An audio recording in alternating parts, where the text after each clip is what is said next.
Yes, Pink Bear? What is Las Posadas? Oh, very good pronunciation. Thank you. Well, Las Posadas is a tradition that started in Spain. Oh! And they still practice it in Mexico and in very many cities in the United States. Oh! So, where is this book taking place? Well, this one is taking place in Santa Fe, New Mexico. Oh, that's cool. I've always wanted to visit the American Southwest. Excellent. Shall we read then? Or let the storyteller read. Okay. All right. Thank you. The two bears joining forces. I like that. The Night of Las Posadas. This book is really cool. It's going to tell us a really cool story. And posada means inn, like a hotel. And it's still all over the American Southwest, as Pink Bear and Grandma Bear pointed out. And along the way, a couple that represents Mary and Joseph knock on doors for 9 different nights. And each time, a devil appears and tries to keep them out of the inn, the hotel. But then on the last night, which is Christmas Eve, somebody lets them in. So, let's begin the book. In a little village, high in the mountains above Santa Fe, preparations for La Posadas had been going on for weeks. It's a big deal. Got to prepare, get all the people ready. Sister Angie was so proud. Her niece Lupe and Lupe's new husband Roberto had been chosen to portray Maria and Jose, Mary and Joseph. Sister Angie had been in charge of Las Posadas for years and years. It was she who trained the singers who followed Maria and Jose as they made their way around the plaza in Old Santa Fe, and finally into the courtyard of the Palace of Governors, where an empty manger waited for the birth of the Holy Child. Now, Sister Angie said, speaking to the 2 men who would play the devils, here's a picture of what your faces are going to look like. She wanted to make sure they knew how to paint their faces red with black eyebrows and beards, and that the red satin costumes were just right, especially the red capes and the red caps with pointy red horns. The devil would snarl and hiss as he tried to keep Maria and Jose from finding shelter. The plaza was so big that 2 devils were needed to rush from balcony to balcony without being seen by the crowd. See, so it's almost like a traveling show, a pageant. Sister Angie always made the costumes for Maria and Jose herself. Blue and white for Maria, brown for Jose. Stand still, she told Roberto. Lupe, I hope he isn't as fidgety at home. Oh no, Tia Angie, he's just nervous about being Jose. Ah well, Sister Angie said, let's just go to the church and look at Maria and Jose. They will give you inspiration, Roberto. Miguel Oviedo, the santero maker, had made a beautiful carving of Maria and Jose for the Golden Jubilee of Sister Angie the year before. 50 years as a sister, that's what a Golden Jubilee means, 50 years. Father Vasquez had put the carving in place of honor in the church. As Christmas drew near, it was moved near the altar rail. They stood looking up at Maria and Jose on their way to Bethlehem. This is the carving right here that they made for Sister Angie. Just think of the carving and try to look like them, Sister Angie told them. I will, promised Roberto. At least we don't have to worry about a burro. Well, Las Posadas didn't have a burro in the procession. Maria and Jose walked. The burro had only made problems, so they stopped using one years ago. You know, it's tough to work with kids and animals, they say. Ha ha ha. Finally, it was the night of Las Posadas, and Sister Angie came down with a flu. There is no way you can go tonight, the doctor told her. Walking in all that cold weather, and they say that snow is coming, they will just have to get along without you this year. For the first time, Sister Angie would not be at Las Posadas. Don't worry, Tia, Lupe told her. We will make you proud this evening. In the streets leading to the plaza, the men were busy putting farolitos in place. Do you see these little paper lanterns? That's a farolito. They would be lit as soon as it got dark. Wood for the bonfire was being stacked in the courtyard just off the plaza. Look, they're putting farolitos, lanterns everywhere. It's going to be dark, but illuminated by candlelight. That's going to be beautiful. Well, one of the men said, it looks like it'll be a white Christmas. Snow is on the way. And the flakes started to drift down.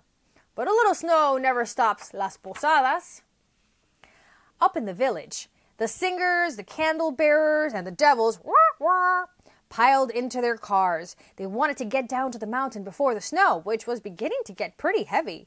Do you have the music? Where's my guitar? Wait, I forgot my gloves and earmuffs. I'm so nervous. It's a good thing you're not Maria. You'd faint. Me, me, me, me. I hope my voice is loud enough. I've never sung the devil before. It was the same every year. People got all nervous right before the big pageant. Sister Angie looked out her window. Yes, she wiped away a tear as she saw Roberto's old pickup pull up outside. Lupe and Roberto got out and rang the doorbell. They wanted Sister Angie to see them in their costumes. Look at them, they look so good. Ah, Maria and Jose, you look wonderful. If I had my way, I'd offer you shelter right here. Now give me a kiss and be off. Poor Sister Angie, she made the costumes, trained all the singers, planned everything, and now she's too sick to go.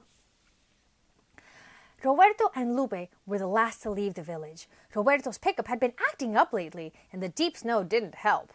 A sudden skid, and the motor died. What to do? I'll walk ahead and see if I can get some help, Roberto told Lupe. Wrap up and I'll be back before you know it. Down in the town, everyone had gathered. The snow had tapered off and was falling gently. The farolitos, see the paper lanterns, they were all lit and the plaza looked magical. Where are Lupe and Roberto? Father Vasquez asked. It's almost time to start. The guitars were tuned, the horn player had warmed up, the singers were ready, even the devils were ready, but no Roberto and Lupe. And everyone knows that you can't have Las Posadas without Maria and Jose. Suddenly, down the street came a young couple. The man was leading a burro, carrying a young woman. We are friends of Sister Angie, the man said. Roberto and Lupe are stuck in the snow on the mountain road, so we have come to take their place. We know what to do, and we thought our burro could be in the procession too. My wife is going to have a baby, and it would be better for her to ride. Well, let's go then, Father Vasquez said gratefully. The candle bearers led the way. Look at how beautiful it looks. Followed by Maria and Jose. The musicians followed, then came the singers, and out into the plaza they went. Everyone knew their part, even the burro. They stopped at the first door. Oh, let the holy couple in, give them shelter. Let Maria rest so that the holy child can be born, they sang. Jose knocked with his staff. Maria looked down from the burro and smiled sweetly. But the devil appeared. No, no, don't let them in, he sang out. Look at them, how poor, how wretched. They have no money. The crowd booed and shouted, ah! The procession moved on, knocking on one door after another. Sometimes a devil popped out of them, and the crowd booed even louder. And sometimes they knocked, but no one answered. This is very dramatic. It was one of the most beautiful Las Posadas ever held. Even the young woman playing Maria was about to be a mother, just like the mother of the Holy Child. Perfect. They reached the gates to the courtyard. Once more they sang, asking to be let in. This time, no devil. The gates opened wide. The bonfire blazed, and everyone rushed in. A little pushing and shoving, but that was all right. Everyone wanted to be near the manger. Well, you certainly saved Las Posadas, Father Vasquez said, turning to thank the young couple who had taken Lupe and Roberto's place. But they were nowhere to be seen. Maybe they didn't know they were supposed to sit in the special place near the empty manger. Father Vasquez, we're so sorry to be late. It was Lupe and Roberto calling out as they rushed into the courtyard. Did we ruin everything? No, no, Father Vasquez said. Sister Angie's friends were here. They led the procession. But now I can't find them. Go quickly and sit by the manger. What friends? Lupe whispered to Roberto. Sister Angie woke with a start. Las Posadas would be over. Everyone would be having their hot chocolate and cookies. The villagers would be back in an hour or two. I hope Lupe and Roberto did well, she thought. Sister Angie was feeling so much better. She looked out the window and the snow had almost stopped. Drifts covered the rooftops and the street below. I'll just go over to the church and light a candle, she said to herself. She bundled up and put the key to the church in her pocket. Sister Angie crossed the street and stood in front of the church. Footprints in the snow, leading up to the door. She didn't think too much of it. maybe some turistas. That's Spanish for tourists, turistas. They came at all hours expecting the church to be open. Inside, the church was dark, except for the candle burning in front of the Blessed Sacrament. "I light a candle in front of the carving," she said. She took an unlit candle and struck a match. The candle flared up and settled into a steady glow. Sister Angie knelt down and placed the candle in front of the carving. "Oh, Maria, oh, Jose," she prayed, eyes closed. "My heart will always be open to you so that the Holy Child will have a place to be born." Sister Angie opened her eyes. Then, in front of her, she saw wet footprints leading to the carving. She looked up. The cloaks of Maria and her Jose were covered in fresh snow. And that is the end of the story of Las Posadas. Oh my goodness, did you see what happened? I think I saw what happened. Was that? Yes, a Christmas miracle? It was, Pink Bear. It was a Christmas miracle.